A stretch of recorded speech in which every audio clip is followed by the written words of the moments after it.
বিশ্বনবী সাল্লাল্লাহু আলাইহি ওয়াসাল্লাম অত্যন্ত পরিশ্রমী ছিলেন। He started his first career as a shepherd. সুবহানাল্লাহ। ওনার প্রথম ক্যারিয়ার উনি রাখাল হিসেবে শুরু করেছেন। রাখালরা যে কাজ করে, অর্থাৎ মরুভূমিতে ভেড়া, মহিষ, ভেড়া, ছাগল, তারপর বকরি, দুম্বা, এই চরানোর কাজগুলো দিয়ে বিষ্ণু সাল্লাল্লাহু আলাইহি ওয়াসাল্লাম তার ক্যারিয়ার শুরু করেছেন এজ এ শেফার্ড। বিষ্ণু সাল্লাল্লাহু আলাইহি ওয়াসাল্লাম বলেন, সহিহ বুখারীর বর্ণনা, মা বাআসাল্লাহু নাবিয়্যান ইল্লা রাআল গানাম। আল্লাহ তাআলা এই পৃথিবীতে এমন কোন নবী পাঠায় নাই যে নবীরা ছাগল চড়ায় নাই।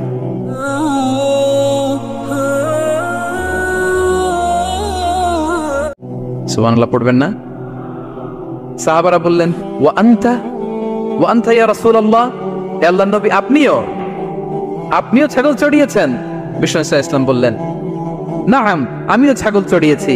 ওয়া কুনতু আরআহা আলা কারারিত লি আহলি মক্কা। আমি অল্প কিছু মজুরির বিনিময়ে, অল্প কিছু টাকার বিনিময়ে, সামান্য কিছু পারিশ্রমিকের বিনিময়ে মক্কার লোকদের ছাগল চড়িয়ে দিতাম। সুবহানাল্লাহ পড়েন। ছাগল হচ্ছে খুব টেরা প্রাণী, ডানে টানলে বায়ে যায়, বায়ে টানলে ডানে যায়। তাদেরকে একসাথে করা এজ এ শেফার্ড, এটা মরুভূমিতে খুব কষ্টের কাজ। আল্লাহ তাআলা প্রত্যেক নবীকে দিয়ে ছাগল চড়িয়েছেন যাতে করে কিছুদিন পরে নবীরা মানুষ চড়াতে পারে। সুবহানাল্লাহ। আল্লাহ বুঝাতে চাইলেন, এখন ছাগল চড়াও, এদের উপর যদি কন্ট্রোল নিতে পারো তাহলে মানব জাতির উপর কন্ট্রোল নিতে পারবে। আল্লাহু আকবার। এজন্য প্রত্যেকটা নবীকে দিয়ে, সহিহ বুখারীর বর্ণনা, মা বাআসাল্লাহু নাবিয়্যান ইল্লা রাআল গানাম। আল্লাহ পৃথিবীতে এমন কোন নবী পাঠায় নাই যেই নবীকে দিয়ে আল্লাহ ছাগল চড়ায় নাই। তো বিষ্ণু সাল্লাল্লাহু আলাইহি ওয়াসাল্লাম ছাগল চড়িয়েছেন, অত্যন্ত সুঠাম দেহে ছিলেন, কর্মঠ ছিলেন। তার মানে বিষ্ণু সাল্লাল্লাহু আলাইহি ওয়াসাল্লামও পরিশ্রম করে উপার্জন করেছেন, ঠিক কিনা? ছাগল চড়াতেন, তার বিনিময়ে সামান্য কিছু পারিশ্রমিক নিতেন, মজুরি নিতেন, এতে লজ্জা নাই। এজন্য এই কথা দিয়ে শুরু করেছে যে কাজে লজ্জা নেই। এই তো বিষ্ণু সাল্লাল্লাহু আলাইহি ওয়াসাল্লামের ক্যারিয়ার গেল। আমরা যদি সাহাবাদের জীবনী দেখি, ওনারাও পরিশ্রমী ছিলেন। কেউ খেজুর বাগানে কাজ করতেন, কেউ কৃষি কাজ করতেন, কেউ বাজারে ব্যবসা করতেন, কেউ বসে থাকেন নাই। হাড় ভাঙা পরিশ্রম করেছেন প্রত্যেকটা সাহাবা। তারা আমাদের মডেল, তারা আমাদের সুপার হিরো, তারা আমাদের আইকন, ঠিক কিনা? নবীরা আমাদের মডেল, সাহাবারা আমাদের মডেল। বিষ্ণু সাল্লাল্লাহু আলাইহি ওয়াসাল্লাম কর্মঠ ছিলেন, ওনার সাহাবারা অত্যন্ত কর্মঠ ছিল। কেউ বসে থাকতেন না, পরিশ্রম করতেন, হাড় ভাঙা পরিশ্রম করতেন, উপার্জন করতেন। তারা আমাদের জন্য প্রেরণার বাতিঘর। অনেক সাহাবাদের বায়োগ্রাফি থেকে আপনাদেরকে ঘটনা শেয়ার করা যাবে। আমি একজন সাহাবার জীবনী শোনাবো আপনাদেরকে। আব্দুর রহমান ইবনে আউফ রাদিয়াল্লাহু তাআলা আনহু। 10 জন জান্নাতের, দুনিয়াতে বসে যে 10 জন সাহাবা জান্নাতের সুসংবাদ পেয়েছেন তাদের মধ্যে একজন, আলহামদুলিল্লাহ বলেন। আব্দুর রহমান ইবনে আউফ রাদিয়াল্লাহু তাআলা আনহু প্রথম 8 জন মক্কায় যারা কালিমা পড়ে মুসলমান হয়েছে তাদের একজন। তার স্ট্যাটাসটা আগে জেনে নেন। তো তিনি যখন মক্কা থেকে হিজরত করে মদিনায় গেলেন, মনে রাখবেন মক্কা থেকে যে সাহাবারা বাড়ি ঘর ছেড়ে হিজরত করেছে তাদেরকে বলে মুহাজির, মানে হিজরতকারী সাহাবা। আর মদিনাতে যে সমস্ত সাহাবারা তাদেরকে রিসিভ করেছেন তাদেরকে বলে আল আনসার, মানে সাহায্যকারী সাহাবা। তো যারাই হিজরত করে মক্কা থেকে মদিনায় যেত, বিষ্ণু সাল্লাল্লাহু আলাইহি ওয়াসাল্লাম মদিনার কোন সাহাবীর সাথে তার ভাই পাতিয়ে দিতেন, আল মুআখাত, ব্রাদারহুড করে দিতেন, দায়িত্ব দিতেন যে তুমি এই সাহাবীকে দেখবে। তো আব্দুর রহমান ইবনে আউফ রাদিয়াল্লাহু তাআলা আনহু যখন হিজরত করে গেলেন, তার দেখভাল করার জন্য যে সাহাবীর দায়িত্ব পড়ল তার নাম হচ্ছে সাআদ ইবনে রাবিয়া, আনসারী সাহাবী রাদিয়াল্লাহু তাআলা আনহু। বিষ্ণু বললেন, সাআদ, আব্দুর রহমান ইবনে আউফ তোমার ভাই, ভাই বানিয়ে দিলেন। কি বানিয়ে দিলেন?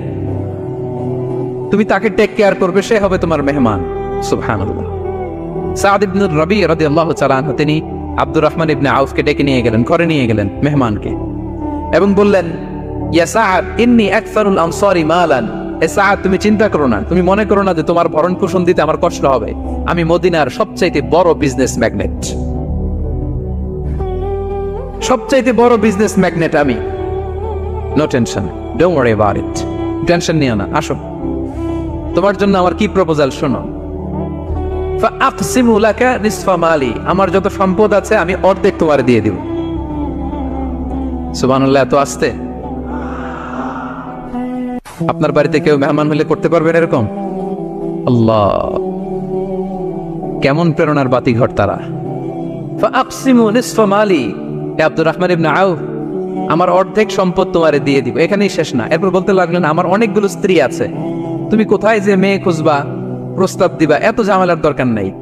আমার কোন স্ত্রীকে তোমার ভালো লাগে বলো, তার যদি তোমাকে ভালো লাগে তাহলে প্রয়োজনে তাকে আমি ডিভোর্স দিয়ে দিব। তাকে নিয়ে তুমি সুখের সংসার করবে। আল্লাহু আকবার, আল্লাহু আকবার। অর্ধেক সম্পদ দিয়ে দিব, আমার একাধিক স্ত্রী আছে, কাউকে যদি তোমার পছন্দ হয় এবং সেও যদি তোমাকে পছন্দ করে, প্রয়োজনে তাকে ডিভোর্স দিব, new life, new career, just go on. আমরা এই সুযোগ পেলে কি করতাম? সাথে সাথে অর্ধেক সম্পদ নিয়ে নিতাম, ঠিক কিনা? আব্দুর রহমান ইবনে আউফ, প্রেরণার বাতিঘর, উনি কি করলেন? উনি বললেন, লা হাজাতা লি ফি যালিক। আমার ভাই, তুমি যে বলছো সাদ ইবনে রবি, তুমি যে এত চমৎকার প্রপোজাল দিয়েছো, এতেই আমি খুশি, তোমার কোনো কিছুর আমার দরকার নাই। বারাকাল্লাহু লাকা ফি আহলিকা ওয়া মালিক, আল্লাহ তোমার সম্পদেও বরকত দেখ, আল্লাহ তোমার পরিবারেও বরকত দেখ। তবে একটা কষ্ট করতে হবে, সেটা কি? আব্দুর রহমান ইবনে আউফ বললেন, দুল্লানি ইলা সুক, just show me the way to market. মদিনার বাজারটা কোথায় এটা একটু দেখায় দাও। আমি নতুন মানুষ, পথঘাট চিনি না। দুল্লানি ইলা সুক, just show me the way to market of Medina. মদিনার বাজারটা কোন রাস্তা একটু দেখায় দাও। আল্লাহু আকবার। সাদ ইবনে রবি বললেন, এই তো মদিনার বাজার। উনি যে কিছু ঘি কিনলেন, পনির কিনলেন, কিনে বিক্রি করলেন, প্রফিট করলেন। ওই প্রফিট দিয়ে আরো বেশি করে কিনলেন, আবার বিক্রি করলেন, প্রফিট, আবার বিক্রি করলেন, প্রফিট। এই কেনা বেচা করতে করতে 1-2 মাসের মধ্যে উনি মদিনার one of the biggest business magnate হয়ে গেলেন। আল্লাহু আকবার। কি হাড় ভাঙা পরিশ্রমী না তারা করেছেন। একেবারে রেডি ক্যারিয়ার ছিল, গেলাম সবচেয়ে বড় বিজনেসম্যানের অর্ধেক সম্পত্তি পেয়ে গেলাম। He didn't accept the ready career, rather he made his own path with his own endeavor. নিজের চেষ্টায়, নিজের পরিশ্রমে, নিজের ঘাম ঝরিয়ে নিজের ক্যারিয়ার তৈরি করেছেন। চিল্লায় বলেন ঠিক কিনা? This is the biography of Abdur Rahman ibn Auf radiyallahu ta'ala anhu. সাহাবারা কতটা পরিশ্রম করেছেন, তার মানে বিশ্বনবী পরিশ্রমী ছিলেন, সাহাবারা পরিশ্রমী ছিলেন। এবং বিষ্ণু ইসা ইসলাম পরিশ্রম করতে বলতেন সবাইকে, হাত পাততে নিষেধ করতেন, কারণ দারিদ্রতা বড্ড ভয়ঙ্কর। দারিদ্রতা যার আসে সে বোঝে। বাংলা একটা কথা আছে, অভাব যখন দরজায় এসে দাঁড়ায়, ভালোবাসা তখন। হ্যাঁ, সবার মুখস্থ, দেখছেন? অভাব যখন দরজায় এসে দাঁড়ায়, ভালোবাসা তখন জানলা দিয়ে পালায়। দারিদ্রতা ঈমান কেড়ে নেয়। আপনি পার্বত্য চট্টগ্রামের অবস্থা জানেন? আমাদের বাংলাদেশের পাহাড়ি এলাকার অবস্থা জানেন? ওখানে আমাদের গরিব মুসলিম ভাইদেরকে সামান্য কিছু টাকা পয়সা দিয়ে ওদেরকে খ্রিস্টান বানিয়ে ফেলতেছে মিশনারি গুলো। এই খবর তো আমরা রাখি না। দারিদ্রতা বড্ড ভয়ঙ্কর। এজন্য বিষ্ণু ইসলাম দারিদ্রতা থেকে আল্লাহর কাছে পানাহ চাইতেন। তিনি বলতেন, আল্লাহুম্মা ইন্নী আউযু বিকা মিনাল ফাকরি ওয়াল কিল্লাতি ওয়াদ-দিল্লা। ও আল্লাহ, I seek refuge with you from poverty, from insufficiency and humiliation. ও আল্লাহ, আমি তোমার কাছে দারিদ্রতা থেকে পানাহ চাই। ও আল্লাহ, আমি তোমার কাছে স্বল্পতা থেকে পানাহ চাই। ও আল্লাহ, আমি তোমার কাছে লাঞ্ছনা থেকে পানাহ চাই। পড়েন আমিন। এই দোয়াটা বেশি বেশি পড়বেন। আল্লাহুম্মা ইন্নী আউযু বিকা মিনাল ফাকরি ওয়াল কিল্লাতি ওয়াদ-দিল্লা।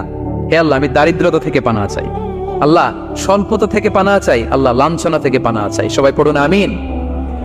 বিষ্ণু ইসলাম যে দোয়াগুলো শিখিয়েছেন, এগুলো হচ্ছে very precise in wording but comprehensive in meaning.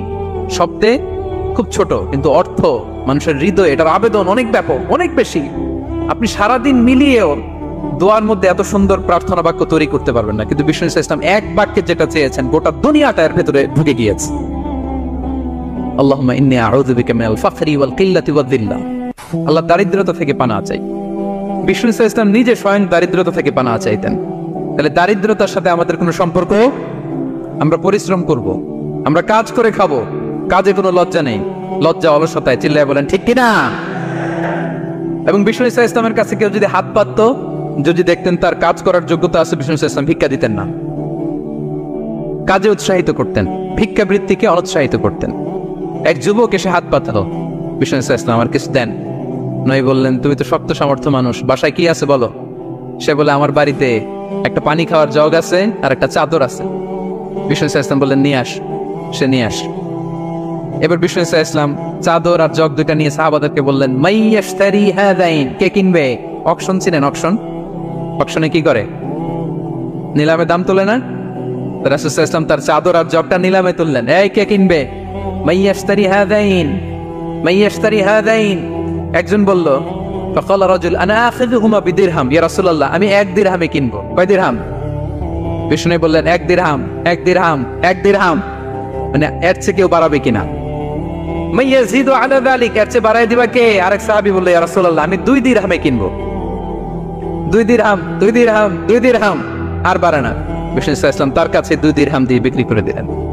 2 দিরহাম নিয়ে যুবককে বললেন, নাও, এই 1 দিরহাম দিয়ে কিছু খাবার কিনে তোমার ফ্যামিলিকে দিয়ে আস, আরেক দিরহাম দিয়ে একটা কুঠার কিনে নিয়ে আস। তো যুবক কুঠার কিনে আনলো। ফাওয়াদাআ লাহু আর-রাসূল সাল্লাল্লাহু আলাইহি ওয়াসাল্লাম ইয়াদান, রাসূল সাল্লাল্লাহু আলাইহি ওয়াসাল্লাম নিজ হাতে ওই কুঠারের একটা হাতল লাগাই দিলেন কাঠের। শুধু কুঠার দিয়ে তো হবে না, একটা হাতল থাকতে হবে না? বিষ্ণু সাল্লাল্লাহু আলাইহি ওয়াসাল্লাম ওনার মোবারক হাতে, বরকতময় হাতে ওই কুঠারে একটা হাতল লাগাই দিলেন। এবার বললেন, যাও, 1 দিরহাম দিয়ে কুঠার, আরেক দিরহাম দিয়ে খাবার কিনে আনো। এই কুঠার দিয়ে জঙ্গলে যে কাঠ কেটে লাকড়ি বেচে জীবিকা নির্বাহ করো। সামনের 15 দিন আমার সামনে যেন তোমার ঘুরঘুর করতে না দেখি। এ বেচারা গেল, 1 দিরহাম দিয়ে ফ্যামিলিতে খাবার দিল, আর লাকড়ি নিয়ে কাঠ কাটতে না কাটতে কয়েকদিনের ব্যবধানে ও 10 দিরহাম কামায় ফেলছে। আস্তে আস্তে আস্তে আস্তে সে স্বাবলম্বী হয়ে গেল। এরপর একবার বিষ্ণু সাল্লাল্লাহু আলাইহি ওয়াসাল্লামের কাছে আসছে। বিষ্ণু সাল্লাল্লাহু আলাইহি ওয়াসাল্লাম তারে বলে, মানুষের কাছে হাত পাতার চেয়ে, দুয়ারে দুয়ারে ভিক্ষা করার চেয়ে তোমার মতো এরকম কাঠ কেটে, জঙ্গলে কাঠ কেটে বাজারে বিক্রি করা অনেক ভালো। আল্লাহু আকবার। এই হচ্ছে বিষ্ণু সাল্লাল্লাহু আলাইহি ওয়াসাল্লামের ক্যারেক্টারিস্টিক্স। তিনি ভিক্ষাবৃত্তিকে অনুৎসাহিত করতেন। এই যে গল্পটা, what is the moral of the story? কি শিখলাম? 1 নম্বর যেটা শিখলাম, তিনি কাজ করে খেতে উৎসাহিত করেছেন। চাইলেই বিষ্ণু সাল্লাল্লাহু আলাইহি ওয়াসাল্লাম ওই 2টা জিনিস বিক্রি করে 2 দিরহাম দিয়ে বলতে পারতেন, যাও 2 দিরহাম দিয়ে খাবার কিনো। ওই বেলা খেয়ে রাতের বেলা আরেক দুয়ারে যে ভিক্ষা করতো, ঠিক কিনা বলেন? কথা বুঝতেছেন? 2 দিরহাম দিয়ে যদি খাবার কিনতো, তো দুপুরে খেয়ে রাতে কি করতো? আবার হাত পাততো। সেটা করে নাই। কাজ করে খেতে উৎসাহিত করেছেন এবং স্থায়ী সমাধান করে দিয়েছেন। কারণ কাজ কাজই, কাজে কোনো ছোট বড় নাই। আছে? কাজে কোনো ছোট বড় আছে না।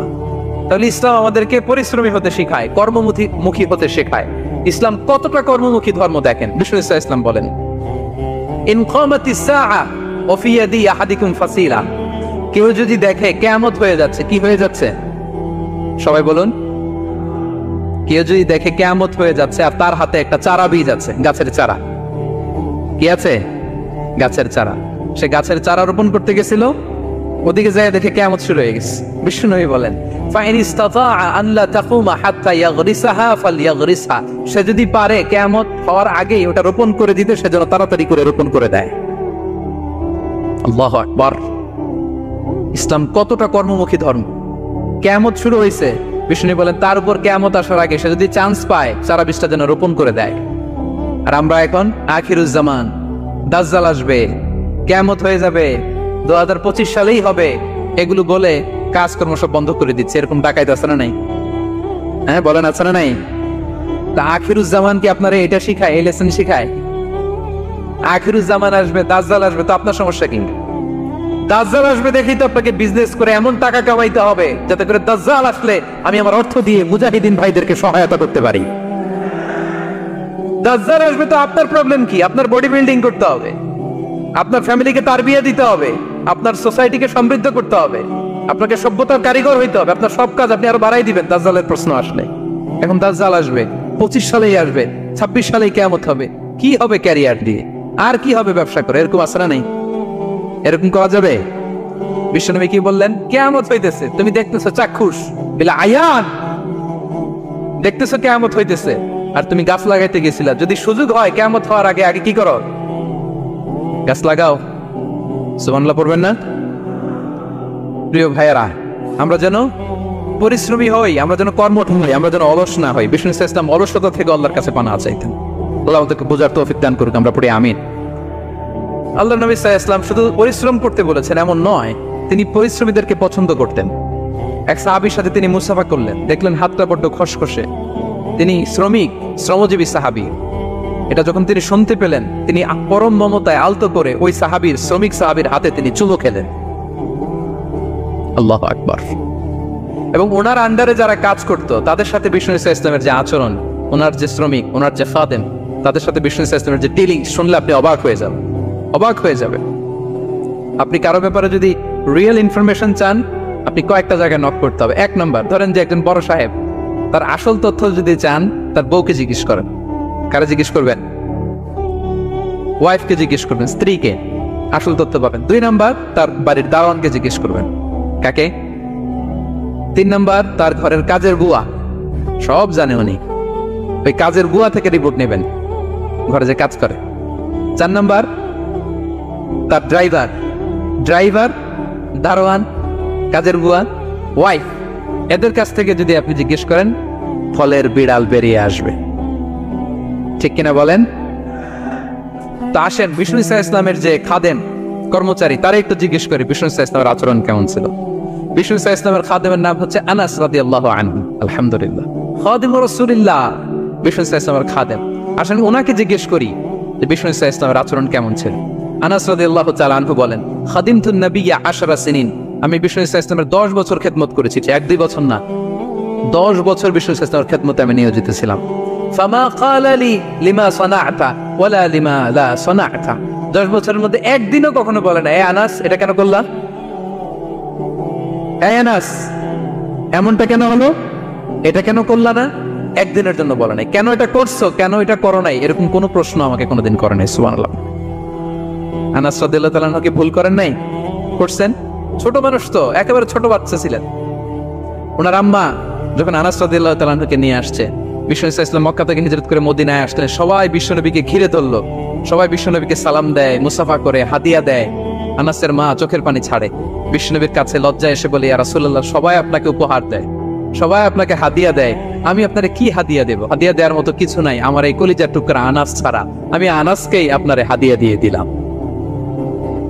ইয়াখদুবুকা ইয়া রাসূলুল্লাহ, এ নবী, আনাস আপনার খেদমত করবে, আপনার ওযুর পানি এনে দিবে, আপনার মেসওয়াকটা এনে দিবে, আপনার জুব্বাটা এনে দিবে, আমি আমার কলিজার টুকরা, আমার নাক ছেঁড়া ধন আনাসকেই আপনারে উপহার দিয়ে দিলাম। আনাস রাদিয়াল্লাহু তাআলা বিষ্ণু ইসা ইসলামের সাথে থাকতেন, ওযুর পানি এনে দিতেন, জামা এনে দিতেন। বিষ্ণু বললেন, আনাস আমার ওই জুব্বাটা নিয়ে আসো। ছোট্ট আনাস জুব্বা আনতে যে মদিনার বাচ্চারা খেলতেছে, আমাদের দেশে যে খেলে, কুতকুত খেলে, চারা খেলে, এইটা খেলে, সেইটা খেলে, ওই খেলাধুলা দেখে নবীর জামা আনার কথা উনি ভুলে গেলেন, বাচ্চাদের সাথে দাঁড়িয়ে খেলা দেখতে আরম্ভ করলেন। এখন সময় গড়িয়ে অনেক হয়ে গেল, আনাসও আসে না, জুব্বাও আসে না। ঘটনা কি? বিষ্ণু ইসলাম বললেন, যাই নিজের জামা নিজে নিয়ে আসি। তো বের হলেন, যে দেখে সর্বনাশ, আনাসকে পাঠাইছি জুব্বা আনতে, আনাস দেখি এদিকে খেলার মধ্যে মগ্ন হয়ে আছে। বিষ্ণু ইসলাম কিছুই বললেন না, চুপ করে যে উনিও আনাসের পিছনে দাঁড়িয়ে রইলেন, কিছুই বলে না। তো আনাস খেলা একবার এদিকে দেখে, একবার ওদিকে দেখে, একবার এদিকে ঘুরতে ঘুরতে হঠাৎ দেখে পিছনে কে? স্বয়ং বিশ্বনবী। আল্লাহ, বিশ্বনবীর দেখে তো আনাস রাদিয়াল্লাহু তাআলার কলিজাটা এখানে চলে আসছে ভয়। হায় হায়, আজকে খবর আছে। হায় হায়, আমার না জুব্বা আনতে বলছিল, আমি কি কাজ করলাম? ভয়ে আটকে উঠছে। বিষ্ণু ইসলাম ধমক দেয় নাই, পিট্টি দেয় নাই, কিছু করে নাই, শুধু একটা মুচকি হাসি দিয়েছে। আনাস রাদিয়াল্লাহু তাআলা আনহু বলে, বিশ্বনবীর সেই দিনের মুচকি হাসির শাসন মৃত্যুর আগ পর্যন্ত আমাকে সোজা রাস্তায় রেখেছে, আর ডানে বায়ে করি নাই কোনোদিন। তার মানে শাসন করতে জানলে বেত মারা লাগে না, শাসন করতে জানলে গায়ে হাত তোলা লাগে না, শাসন করতে জানলে মুচকি হাসি দিয়েও শাসন করা যায়। ঠিক কিনা বলেন? বিশ্বনবীর মুচকি হাসির শাসন আনাস রাদিয়াল্লাহু তাআলা আনহুকে আজীবন সোজা রাস্তা রেখেছে। তাহলে শ্রমজীবীদেরকে বিষ্ণু ইসলাম কতটা সম্মান করতেন, শ্রদ্ধা করতেন, ভালোবাসতেন, বুঝতে পারছেন সবাই? প্রিয় ভাইয়েরা, লেবার রাইটস ইন ইসলাম, ইসলামের শ্রমিকের অধিকার। শ্রমিকদেরকে ইসলাম কমপক্ষে 7টা অধিকার দিয়েছে। কয়টা? 1 নাম্বার, ইসলাম একজন শ্রমিককে প্রথম যে অধিকারটা দিয়েছে সেটা হচ্ছে কাজ শেষে, শ্রম শেষে তার পারিশ্রমিকের অধিকার, মজুরি পাওয়ার অধিকার, কাজ শেষে বেতন পাওয়ার অধিকার। কাজ করেছেন তো আপনি বেতন পাবেন, এটা আপনার অধিকার। বেতন বা পারিশ্রমিক এটা একটা কর্মজীবীর অধিকার। আপনার কোম্পানির মালিক যে আপনার বেতন দেয়, এটা কি দয়া করে? করুণা।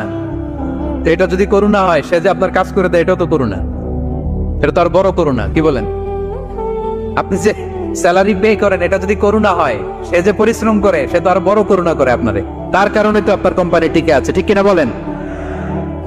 তাহলে এটা করুণা নয়, এটা শ্রমিকের অধিকার। এবং বিষ্ণু ইসা ইসলামের সেই ঐতিহাসিক বাণী, তিনি বলেছেন, আতুল আজীরা আজরাহু ক্বাবলা আন ইয়াজিফা আরাহু, ঘাম শুকিয়ে যাওয়ার আগে শ্রমিককে তার পারিশ্রমিক বুঝিয়ে দাও। সুবহানাল্লাহ, বিশ্বনবীর ঐতিহাসিক বাণী। এখন জাতিসংঘ আমাদেরকে শিখায় যে শ্রমিকের মজুরি দিতে হবে, অন টাইমে দিতে হবে, স্যালারি দিতে হবে, এই করতে হবে, সেই করতে হবে। মানবাধিকারের কর্মীরা আমাদেরকে শিখায়, তারা শিখানোর 1500 বছর আগে বিষ্ণু ইসা ইসলামের ঐতিহাসিক বাণী, তিনি বলেছেন, আতুল আজিরা আজরাহু ক্বাবলা আন ইয়াজিফা আরাফু, শ্রমিকের ঘাম শুকাবার আগে তার মজুরি পেমেন্ট করে দাও। সুবহানাল্লাহ। ঘাম শুকিয়ে যাওয়ার আগে, মানে অন টাইম, দ্রুততম সময়ে শ্রমিককে তার মজুরি দিয়ে দাও, তার বেতন দিয়ে দাও। যারা শ্রমিককে তার পারিশ্রমিক অন টাইমে দেয় না, স্যালারি অন টাইমে পে করে না, টালবাহানা করে, গরিমসি করে, তাদের ব্যাপারে বিষ্ণু ইসলাম কি বলেন? বিষ্ণু বলেন, 3 শ্রেণীর ব্যক্তি, সালাসাতুন আনা খাসমুহুম ইয়াউমাল কিয়ামাহ, 3 শ্রেণীর ব্যক্তির বিরুদ্ধে আমি বিশ্বনবী কিয়ামতের দিন আল্লাহর কাঠগড়ায় মামলা দায়ের করব। আমি বিশ্বনবী 3 শ্রেণীর ব্যক্তির বিরুদ্ধে আমি বিশ্বনবী আল্লাহর সুপ্রিম কোর্টের কাঠগড়ায় মামলা দায়ের করব। এর মধ্যে এক শ্রেণীর ব্যক্তি হচ্ছে রাজুলুন ইস্তাআজারা আজীরান ফাস্তাওফা মিনহু ওয়া লাম ইউতিহি আজরা, কোন ব্যক্তি যে শ্রমিক নিয়োগ দেওয়ার পরে তার কাছ থেকে কাজ বুঝিয়ে নিয়েছে কিন্তু তাকে তার প্রাপ্য বুঝিয়ে দেয়নি। এরকম ডাকাত আমাদের সমাজে আছে না নাই? কাজ ঠিকই বুঝে নিচ্ছে কিন্তু তার প্রাপ্যটা বুঝিয়ে দেয়। বিশ্বনবী বলেন তার বিরুদ্ধে আমি মামলা দায়ের করব। প্রিয় ভাইরা, বুঝে থাকলে উত্তর দেন। বিশ্বনবী যার বিরুদ্ধে মামলা দায়ের করবে তার জান্নাত তো একেবারে ডাইরেক্ট, তাই না? হ্যাঁ, সুন্দর বলছে একজন, তার কোনো জামিন নাই, ঠিক কিনা বলেন? বিশ্বনবী যার বিরুদ্ধে মামলা দায়ের করেছে তার জান্নাতে যাওয়া তো দূর কি বাত, সে জান্নাতের ঘ্রাণও তার নাকে ঢুকবে না। চিল্লায় বলেন ঠিক কিনা? এজন্য খবরদার, শ্রমিককে তার শ্রম নেয়ার পরে তার পারিশ্রমিক দিয়ে দেন, তার ঘাম শুকিয়ে যাওয়ার আগে, মানে অন টাইম। এটা নিয়ে কোনো টাল বাহানা করা যাবে, তাহলে বিশ্বনবী তার বিরুদ্ধে মামলা দায়ের করবে। তার মানে 1 নম্বর অধিকার বুঝে পাইছেন? আপনি যে কাজ করেন, কাজের বিনিময়ে যে পারিশ্রমিক পান, যে স্যালারি পান, এটা আপনার অধিকার। এটা করুণা নয়, এটা অনুকম্প নয়, এটা কোনো দয়া নয়, ইটস ইউর রাইট। এটা আপনার অধিকার। আওয়াজ করে বলুন তো, গলা ফুলিয়ে, এটা আপনার কি? 2 নম্বর, একটা শ্রমিককে ইসলাম যে অধিকার দেয় সেটা হচ্ছে চুক্তি মাফিক সকল সুযোগ সুবিধা প্রাপ্তির অধিকার। অর্থাৎ একজন এমপ্লয়ার যখন তার এমপ্লয়িকে নিয়োগ করে, একটা এমপ্লয়মেন্ট কন্ট্রাক্ট থাকে না? এমপ্লয়মেন্ট কন্ট্রাক্ট বোঝেন তো? একটা চুক্তিপত্র থাকে, এখানে ফিক্স করা থাকে ওয়ার্কিং আওয়ার্স, কয় ঘন্টা আপনি কাজ করবেন, আপনার জব স্পেসিফিকেশন, কি করবেন কি করবেন না, আপনার স্যালারির ব্যাপারে থাকে, কত স্যালারি দিবে, কখন দিবে, আবার আপনি ওভার টাইম করলে এক্সট্রা পে করবে, আপনি রেগুলার কাজ করলে ঘন্টায় per hour 20 ringgit, overtime করলে 40 রিঙ্গিট। তারপর আপনি কখন ব্রেক নেবেন, একটা ব্রেক থাকে না যে এই টাইমে একটা ব্রেক দিতে হবে, এগুলো মিউচুয়াল আন্ডারস্ট্যান্ডিং এ এমপ্লয়মেন্ট কন্ট্রাক্টে থাকে। আপনি হলিডে কখন করবেন, ছুটি থাকতে হবে। টানা 7 দিন কাজ করানো যাবে বলেন? না, আন্তর্জাতিক ভাবে এটা নিষিদ্ধ। টানা 7 দিন কোনো কাজ নাই, 1 দিন তার হলিডে থাকতে হবে, তার অ্যানুয়াল লিভ থাকতে হবে। Right to rest and leisure, বিশ্রামের একটা সময় লাগবে। এই যে 1 মে আন্তর্জাতিক শ্রমিক দিবস, এটা শুরু হয়েছে কিভাবে? ইউনাইটেড স্টেটস অফ আমেরিকার শিকাগোতে 1986 সালে এই কাজের বিরুদ্ধেই তারা আন্দোলন করেছিল। টানা 7 দিন তাদেরকে দিয়ে কাদার মতো খাটুনি খাটাতো, দাসের মতো তাদের সাথে আচরণ করা হতো। তারা আন্দোলন শুরু করেছিল, 8 জনকে গুলি করে নিহত করা হয়েছিল। সেখান থেকে এই মে দিবস। কিন্তু বিষ্ণু ইসলাম 1500 বছর আগে এই শ্রমিকদের অধিকারের ব্যাপারে সোচ্চার ছিলেন। আলহামদুলিল্লাহ বলেন। তাহলে right to rest and leisure, UDHR, universal declaration for human rights, এগুলো সব নির্ধারিত আছে। তার মানে একজন শ্রমিকের 2 নম্বর অধিকার হচ্ছে চুক্তি অনুযায়ী সকল সুযোগ সুবিধা প্রাপ্তির অধিকার। আপনার চুক্তি করছেন, আপনি এটা এটা দিবেন, কিন্তু কাজের পরে আপনি ফ্যাসিলিটি দিচ্ছেন না, এটা করা যাবে বলেন? করা যাবে?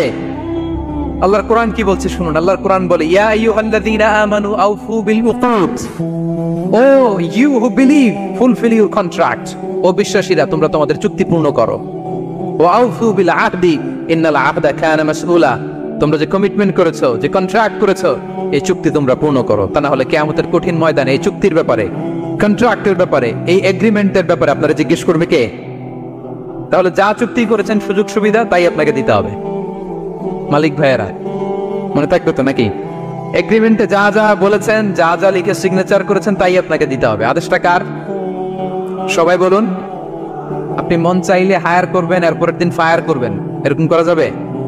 হ্যাঁ, চাইলে হায়ার ফায়ার, মন যা চায় তা করবেন, এটা করা চলবে না। তাহলে 2টা অধিকার গেল। 3 নম্বর, একজন শ্রমিককে ইসলাম যে অধিকার দিয়েছে সেটা হচ্ছে সুন্দর আচরণ পাবার অধিকার।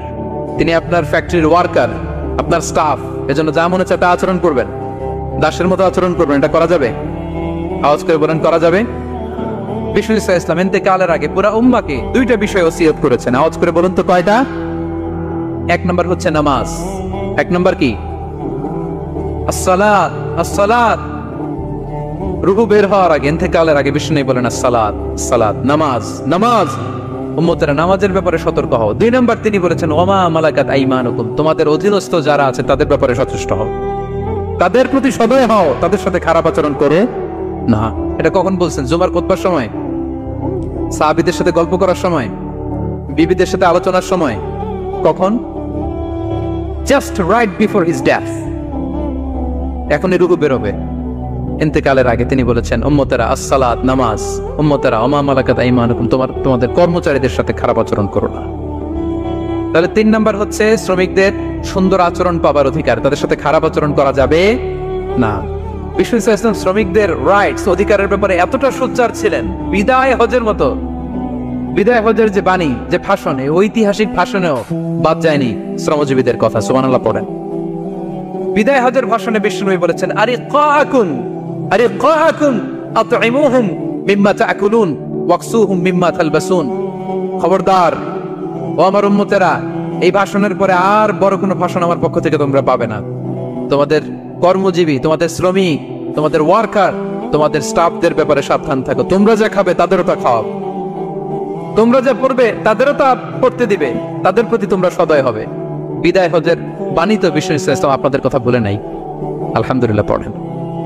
কি রহমতের নবী ছিলেন, কি মায়ার নবী ছিলেন, শ্রমজীবীদেরকে বিষ্ণু ইসলাম এতটা ভালোবাসতেন। তাহলে 3 নাম্বার যে অধিকার ইসলাম একজন শ্রমিককে দেয় সেটা হচ্ছে সুন্দর আচরণ পাওয়ার অধিকার। দেখবেন যে মালিক বা যে এমপ্লয়ার ভালো আচরণ করে, সব শ্রমিককে তাকে ভালোবাসে, তার জন্য দোয়া করে। আপনি মালিক হয়ে অসুস্থ, দেখবেন আপনার ওয়ার্কার গুলো জায়নামাজ বিছিয়ে সেজদায় পড়ে আপনার জন্য কাঁদে। এরকম আছে না নাই? মালিক হলে তো এরকম মালিক হইতে হবে, এমপ্লয়ার হলে তো এরকম হওয়া চাই, ঠিক কিনা বলেন? তাহলে আমরা শ্রমজীবীদের সাথে ভালো আচরণ করবো, পারা যাবে তো ইনশাআল্লাহ? ইনশাআল্লাহ। 4 নাম্বার, কর্মক্ষেত্রে নিরাপত্তার অধিকার। শ্রমজীবী ভাইদের যে ওয়ার্ক প্লেস আছে সেখানে তাদের নিরাপত্তা থাকতে হবে, সেফটি মেজারমেন্ট থাকতে হবে। অনেক জায়গায় দেখি আয়রন ফ্যাক্টরি গুলোতে যারা কাজ করে, আল্লাহু আকবার, আপনারা ভিডিও ক্লিপসে দেখবেন যে কি ভয়ঙ্কর সেখানকার অবস্থা। ডিহাইড্রেশন, এক একজন অসুস্থ হয়ে যায়। সেখানে তাদের পর্যাপ্ত পানির ব্যবস্থা নাই, এটা নাই সেটা নাই। এমন এমন ফ্যাক্টরিতে আমাদের অনেক ভাইরা কাজ করে, কেমিক্যাল ফ্যাক্টরি, মাস্কও নাই। এরকম ডাকাইত আছে না নাই? কেমিক্যাল ফ্যাক্টরিতে যারা কাজ করবে এদেরকে মাস্ক দিতে হবে, এদেরকে হ্যান্ড গ্লাভস দিতে হবে। নির্মাণ শ্রমিক যারা আছে তাদেরকে হেলমেট দিতে হবে। প্রত্যেকটা ফ্যাক্টরিতে ফায়ার এক্সটিংগুইশার লাগবে, আগুন লাগলে অগ্নি নির্বাপক যে যন্ত্র, এগুলোর দরকার আছে না নাই বলেন? গাদার মতো ঢোকার জায়গা নাই, বেরোয়ার জায়গা নাই, সেফ এন্ট্রি নাই, সেফ এক্সিট নাই। হাজার হাজার মানুষ কাজ করে, আগুন লাগলে সব পুড়ে ছাই। এরকম হয় না? প্রিয় ভাইরা বলেন, আওয়াজ করে বলেন, হয় না এরকম? অহরহ আমরা দেখি বাংলাদেশ। অগ্নি নির্বাপক যন্ত্র নাই, না, এটা করা যাবে না। আগুন লাগলে কিভাবে আপনি আগুন নেভাবেন, কিভাবে তাদের সেফটি সিকিউরিটি এনশিওর করবেন, এগুলো সব আগে থেকে নির্ধারণ থাকতে হবে। তার 4 নাম্বার হচ্ছে নিরাপত্তা অ্যাজ এ এমপ্লয়ার, এটা আপনাকে এনশিওর করতে হবে। 5 নাম্বারে সাধ্যের বাইরে কোনো কাজে বাধ্য না করার অধিকার। সাধ্যের বাইরে কিছু আপনি তার উপর চাপিয়ে দিতে পারবেন, এমন হেভি ওয়ার্কলোড দিতে পারবেন না যেটা তার শরীরে কুলায় না। এরকম ডাকাইতে আসছে যে পারে না, তারপরে তার উপর কাজ চাপিয়ে দেয়, আছে না নাই? বলেন বলেন। ওয়ার্কারের স্বাস্থ্যহানি হয়, অঙ্গহানি হয়, এবং এমন ছোট ছোট বাচ্চাদের দিয়ে কাজ করায়, শিশু শ্রম, এটা তো আইনত দণ্ডনীয় অপরাধ। এটা করা যাবে না। এগ্রিমেন্টে, চুক্তিতে আপনি যা করাবেন, যেভাবে করাবেন, যা চান সার্ভিস, ওইটাই করাইতে হবে। এবং আল্লাহর বিধান এটা, লা ইউকাল্লিফুল্লাহু নাফসান ইল্লা উসআহা। আল্লাহ সাধ্যের বাইরে বান্দার উপরও কোনো কিছু চাপিয়ে দেয় না। এটা samely applicable to the worker. বিষ্ণু ইসলাম বলেন, ওয়ালা ইউকাল্লাফু মিনাল আমালি ইল্লা মা ইউতিক। সাধ্যের বাইরে কোন ওয়ার্কারকে অতিরিক্ত কোনো কাজ চাপিয়ে দেয়া যাবে না। ফাইন কাল্লাফাহু, যদি তাকে সাধ্যের বাইরে কোনো কাজ চাপিয়ে দিতে হয়, মা ইয়াগলিবুহু, যেটা তার জন্য কষ্ট হয়ে যায়, ফাল ইউইনহু আলাই, এই কাজে তাকে সাহায্য করতে হবে। মালিক হয়ে আপনার হাত লাগাতে হবে, অথবা এক্সট্রা ম্যান পাওয়ার নিতে হবে, ওয়ার্ক ফোর্স নিতে হবে। সুবহানাল্লাহ পড়েন। বিশ্বনবী মনে হচ্ছে যেন বর্তমান যে এই যে হাজার হাজার ফ্যাক্টরি, এই কলকারখানা, এই ওয়ার্কারদের দুর্দশাগুলো দেখে দেখে পয়েন্টে পয়েন্টে ধরে ধরে কথা বলেছেন। আল্লাহু আকবার। যদি সাধ্যের বাইরে কিছু চাপিয়ে দিতে হয় তাহলে তাকে সহায়তা করতে হবে। 5 নাম্বার শ্রমিকের অধিকার হচ্ছে সাধ্যের বাইরে কোনো কাজে বাধ্য না করার অধিকার। আপনি বাধ্য করতে পারবেন না। কটা গেল? 5টা, মাশাআল্লাহ, খুব মনোযোগী শ্রোতা। 6 নম্বরে, শ্রমিকের উপর আল্লাহ যা যা ফরজ করেছেন তা আদায়ের অধিকার দিতে হবে আপনাকে। সালাতের সময় হলে তাকে নামাজ পড়তে দিতে হবে। নন মুসলিম হলে এটা ভিন্ন ইস্যু, তখন আপনি চেষ্টা করবেন একটা মুসলিম কোম্পানিতে যাওয়ার, মুসলিম মালিকের আন্ডারে যাওয়ার, অথবা তাদেরকে সবাই মিলে অ্যাপ্লিকেশন করে বুঝাবেন যে সামান্য ফরজ নামাজটুকু পড়ার অনুমতি, পারমিশন আমরা চাই। কিন্তু কোনো মুসলিম এমপ্লয়ার নামাজের জন্য বাধা দিতে পারবে না। রমজান মাসে রোজা রাখা শ্রমিকের জন্য ফরজ না, অনুমতি দিতে হবে। নারী কর্মীদেরকে, যারা নারী কর্মী আছে তাদেরকে পর্দার অনুমতি দিতে হবে, হিজাবের অনুমতি দিতে হবে। মালিক তো দূরের কথা, আমাদের বাংলাদেশে অনেক বিশ্ববিদ্যালয়ের শিক্ষকরাই অনুমতি দেয় না। এরকম টাকার শিক্ষক আছে না নাই? এরকম জালেম বাংলাদেশে আছে না নাই? ঢাকা বিশ্ববিদ্যালয় চিন্তা করা যায়, মুসলিমদের টাকা দিয়ে যে বিশ্ববিদ্যালয়, ওখানে আমার বোনেরা পর্দা করে যেতে পারে না, আমার মুসলিম বোনেরা হিজাব পড়তে পারে না, নেকাব পড়তে পারে না। এই অধিকার কি শিক্ষককে দেওয়া হয়েছে? কথা বলেন না, never. You never can do that. একটা রেগুলার ড্রেস কোড থাকবে, এটা সবাই মানবে। এটার উপরে দিয়ে সে চাদর পরবে না ওড়না পরবে না হিজাব পরবে না ব্লেজার পরবে, এটা নিয়ে নাক গলানোর ক্ষমতা কোনো শিক্ষকের নাই। চিল্লায় বলেন ঠিক কিনা? তাহলে আপনার কর্মস্থলে মুসলিম নারীরা যদি কাজ করে, নারী কর্মীদের জন্য পর্দার ব্যবস্থা করতে হবে, ঠিক কিনা বলেন? হালাল ফুড খাওয়ার ব্যবস্থা থাকতে হবে। ওয়াইন খাওয়ানো যাবে না, ড্রিঙ্কস করানো যাবে না, পর্ক খাওয়ানো যাবে না, ঠিক কিনা বলেন?